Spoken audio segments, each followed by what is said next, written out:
What's up, guys? Welcome back to the Contractor Secrets Podcast. In today's episode, I talk about leadership, talking about cultivating leaders. I talk about learning how to let go. It's a short one, but it's a good one, and it might give you some principles to help you on your business journey. So I hope you like it. I hope you get something out of it, and I hope that you continue to crush it. Thank you for listening to this podcast, and we'll catch you in the next episode. The big question you need to ask yourself every day is, do I own a job or do I own a business? And unfortunately, the majority of contractors out there own a job. That's right, they're a slave to their own business. But the other side of the fence is so much greener, it's so much better, and that's when you're finally fully in control of your destiny, your freedom, your time. And that's what Contractor Secrets is about. It's about taking back our time, building a business with systems, standards, values, procedures, putting yourself in the driver's seat. And that's what it's about. So I'm excited. I'm happy to have you here. Let's dive into the Contractor Secrets podcast.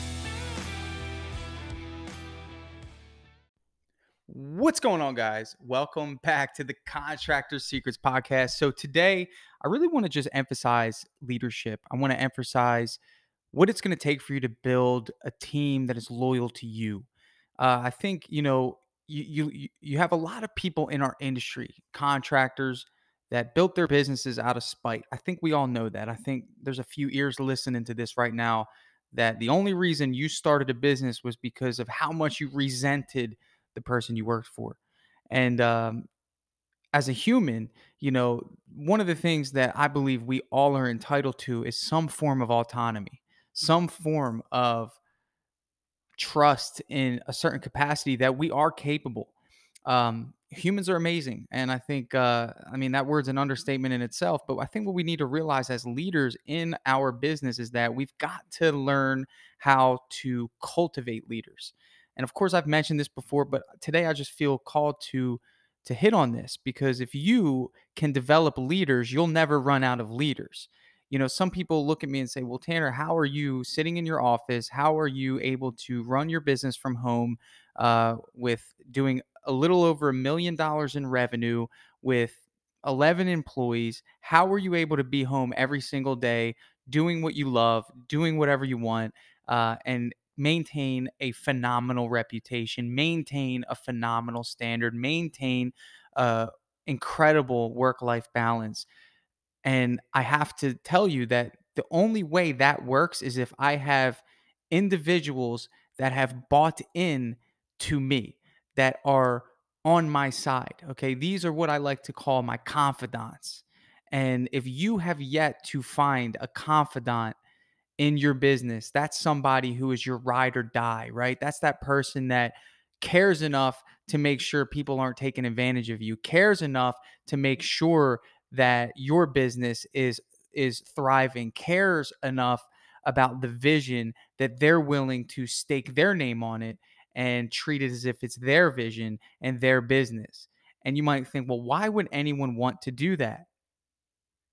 Especially if you never had someone like that. That's a question you might be thinking. And I'll tell you, there are people that want that. You know why? Those are the people that appreciate the opportunity. Those are the people that appreciate you giving them the opportunity, but it requires you to actually care as much about their life and the things that they have going on in their world that you have the power to help with, to have empathy for, and to create value in the same way you expect them to care about your business. And I think that's the biggest issue that I see with leaders or want to be leaders, that they disregard.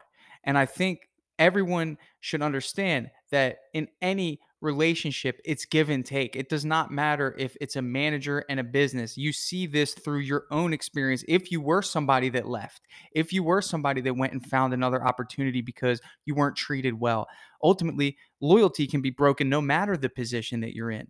Okay, so what keeps people around and what keeps people in a position where they want to fight for your cause? They want to fight for your brand. They want to fight for your reputation because you're fighting for them. You're fighting for their ability to grow, their ability to learn, their ability to create, their ability to exercise their gifts, their talents, their strengths in a capacity that they probably have never had an opportunity to do so.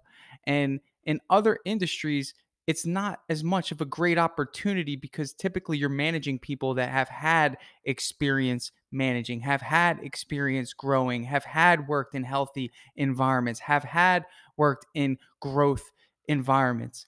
In our industry, there's individuals that have never had a really great opportunity. And when you come across an individual like that, it's your responsibility to create that great opportunity, and it creates loyalty. Now, I can't tell you guys enough how many times I have had to help individuals with personal life situations. And it was sometimes not voluntary. Okay. And some of you guys catch my drift. As much as I want to, I also have to make sure that I'm not being taken advantage of. Okay. But I also understand that there's certain situations that I either help with or it's going to create further damage. And I can't build this individual enough to contribute positively to my business. And I also understand this concept is that if I help you, I want to see how you give it back to me in terms of your loyalty to my business and my brand. And some of this might be going right over your head, but I want you to really think about this. I want you to look at their individuals that have been loyal to you. And I want you to look at the fact that they are very aware that you're making the profit. They are very aware that you are the person who's getting the glory. Okay. And I want you to reframe your mindset about this. And I really want you to understand that at some point there's going to have to be some give on your end if you want to keep these leaders, if you want them to continue to grow, if you want them to continue to be loyal, if you want them to continue to build your brand. And that give and take is finding out what they're striving for in their personal life. That is my suggestion to you. These are your confidants, okay? These are the closest people to you. This is the person that you trust on the job. This is the person that you're calling throughout the day to make sure things are going well. This is the person that you soon hope will take over in whatever capacity that you have thought about because they deserve it. These are the ones that you hold close because not everyone's going to be like that, especially when you grow. Okay, the next level is constituents. These are people that are there because of the opportunity they have rather than there for your vision. Okay, so that's the next level of individuals that you'll be around. Okay, these are your constituents. So that's the employees that come to work for the paycheck and they go home, and that's all that they're going to do. So when I look at a business and I look at tiers of the individuals that come across my paths, there's people that come and go. I had somebody who quit this week, and it was unfortunate, but ultimately our business is never going to be flipped upside down unless one of my confidants quits. That's when we sound the alarms, and I have three really good ones that, I go to bat for just as much as they go to bat for me. Essentially, I have three mini business owners that, make it possible for me to do what I do, make it possible for me to spend time with my family, make it possible for me to reap the rewards of time, make it possible for me to be able to coach you as I am now. And that is because I put those leaders in that position, but I didn't do it in a way that said, now you owe me because I gave you this. There's never been a time where I felt that way as if they owe me anything. No one owes me anything.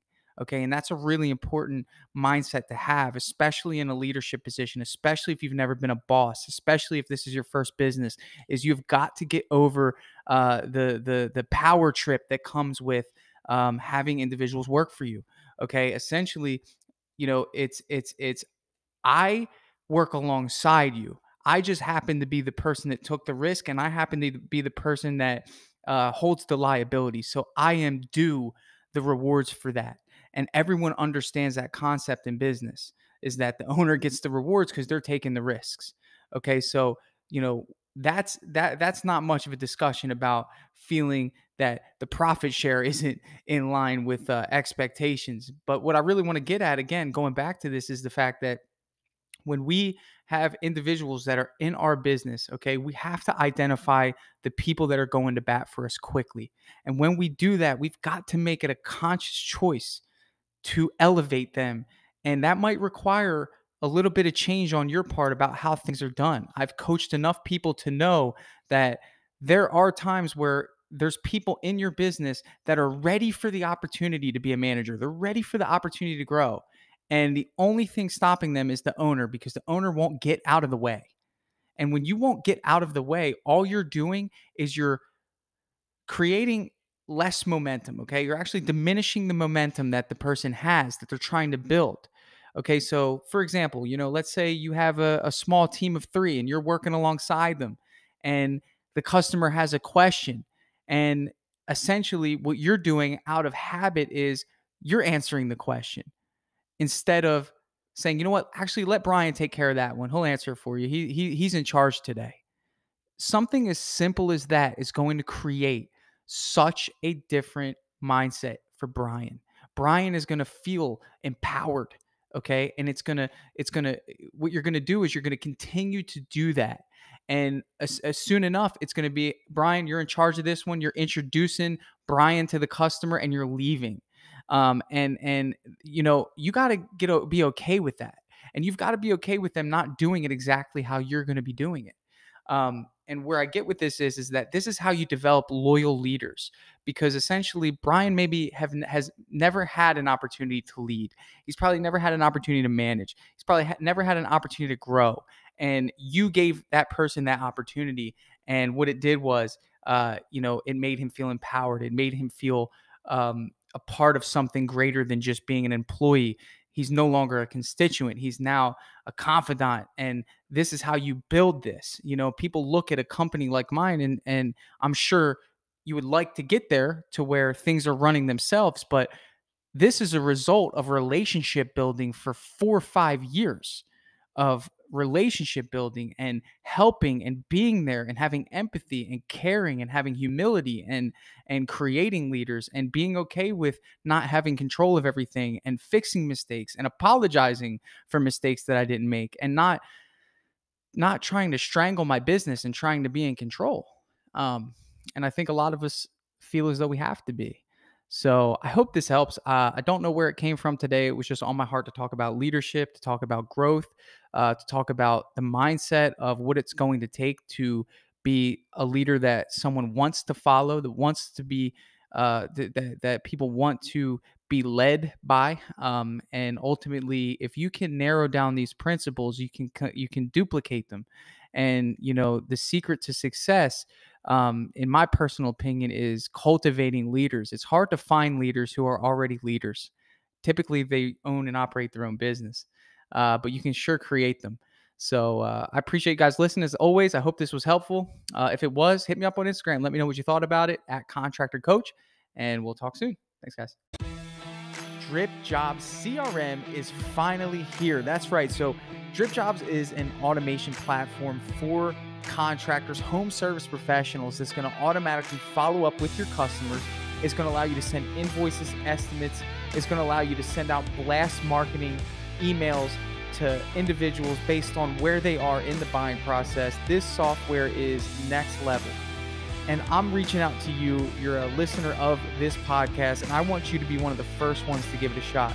So if you want to see what Dripjobs can do for your business, I'd love for you to head over to dripjobs.com, sign up for a free demo, and get your team involved, and let us sit with you and show you how powerful this software is. It's going to save you time, it's going to make you money, and you're going to love the features that are built into Dripjobs. So if you want to check it out, head over to dripjobs.com, and we will give you first priority being a podcast listener to be one of the very first to try out Dripjobs in your home service business. I'm super excited to share that with you, and I'll catch you on the next episode.